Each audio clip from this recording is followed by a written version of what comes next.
Chez Ingrédia, nous mettons un point d'honneur à utiliser des procédés innovants, non dénaturants, afin de conserver tous les bienfaits de notre matière première, le lait, et au service de la santé. Stéphane Vibierala, notre chef projet, nous fait découvrir tout au long de ce podcast la garantie de notre matière première si noble qu'est le lait. Bonjour Stéphane. Le lait est une matière vivante. Comment garantir la qualité sanitaire ? Afin de garantir la qualité sanitaire de nos produits, la totalité du lait cru réceptionné sur notre usine de Saint-Paul est pasteurisé à un barème équivalent à 72 degrés 15 secondes. Ce traitement thermique permet de se débarrasser des micro-organismes pathogènes, dangereux pour la santé, tout en limitant les changements physiques, chimiques et organoleptiques au sein de la matière première. Le lait pasteurisé est ensuite stocké et affecté aux différents ateliers en fonction des produits à fabriquer.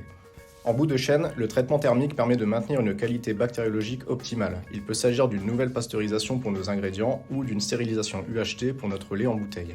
À la différence de la pasteurisation, la stérilisation ultra haute température consiste à chauffer le lait à des températures supérieures à 140 degrés pendant quelques secondes et à le refroidir immédiatement. Ce traitement permet de détruire la totalité des micro-organismes présents, d'allonger la durée de conservation du produit sans ajout de conservateur, tout en préservant les qualités nutritionnelles et organoleptiques originelles. D'accord, merci Stéphane. De ce fait, comment préserver la qualité nutritionnelle et fonctionnelle ? Pour répondre aux besoins de nos clients, nous proposons une large gamme de produits obtenus à l'aide de procédés doux. En effet, la majeure partie des technologies employées reposent sur des séparations physiques à température modérée permettant de préserver tous les bienfaits nutritionnels et fonctionnels. La teneur en matière grasse du lait peut être ajustée grâce aux écrémeuses. Ce procédé utilise la force centrifuge pour séparer la crème, plus légère, du lait écrémé. Il s'agit d'une séparation physique jouant sur les différences de masse volumique des constituants du lait. L'écrémage permet également d'épurer le lait en le débarrassant de diverses souillures comme les brins de paille, poussière, poils. Pour ajuster les teneurs en protéines, nous utilisons les technologies membranaires.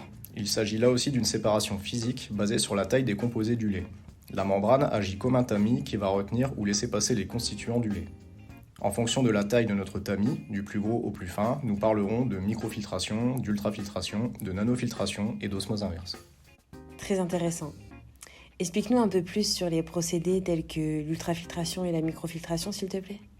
Pour la production d'ingrédients enrichis en protéines à destination des produits laitiers frais, nous utilisons l'ultrafiltration qui retient la totalité des protéines présentes dans le lait, c'est-à-dire les caséines et les protéines sériques. Le lactose, sucre du lait, passe à travers la membrane et sera valorisé dans d'autres ingrédients. Il est également possible, en utilisant la microfiltration, de séparer les caséines des protéines sériques. Les caséines d'une taille supérieure seront retenues par la membrane. Les ingrédients obtenus enrichis en micelles de caséine trouvent un intérêt en fromagerie. Les protéines sériques, qui passent à travers la membrane de microfiltration, seront valorisées dans des ingrédients utilisés pour la production de yaourt. La majeure partie de nos ingrédients est évaporée puis séchée. L'évaporation est réalisée sous vide, ce qui permet de réduire fortement les températures nécessaires à l'élimination de l'eau. L'eau bout à 100 degrés à la pression atmosphérique, mais dans un évaporateur sous vide, cette température peut être ramenée en dessous de 60 degrés. Le séchage par atomisation finalise la transformation de nos ingrédients en poudre. Le produit concentré est pulvérisé en fines gouttelettes qui traversent un flux d'air chaud et sec. La déshydratation de ces gouttelettes forme nos grains de poudre.